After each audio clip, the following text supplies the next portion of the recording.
con Paolo Poddi che finalmente si riparte. Questo 2024 ci vedrà protagonisti insieme all'ASMES in una sorta di prosecuzione dei progetti che in questi anni ci hanno regalato davvero grandi soddisfazioni.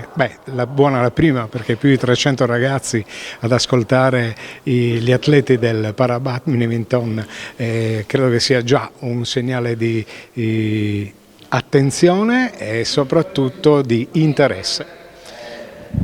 Beh, hai detto bene, grande interesse da parte dell'amministrazione comunale di Tempio con l'assessore vice sindaco ai servizi sociali, l'assessore allo sport, la dirigente scolastica, il mondo dello sport, del para-badminton e l'ANSES in prima linea con un progetto che prosegue. Abbiamo concluso l'anno scorso anno il progetto Giovani e Sport e quest'anno andiamo sull'inclusione e la multietnicità e credo che questo primo convegno nazionale, perché siamo i primi a essere partiti a livello Italia, dà un'immagine di quella che è la necessità che ha la scuola di avere continue sinergie col mondo degli operatori sportivi, col mondo del volontariato, col mondo dell'associazionismo per dare messaggi positivi ai giovani.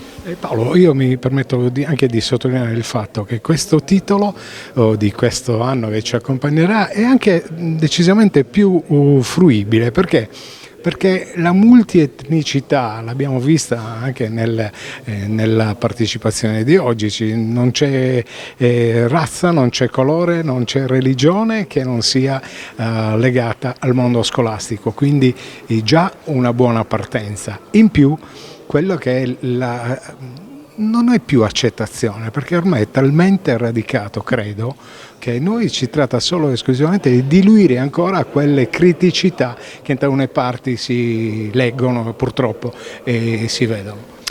Sì, la scuola è la rappresentazione della nostra società e dunque è multietnica, è inclusiva.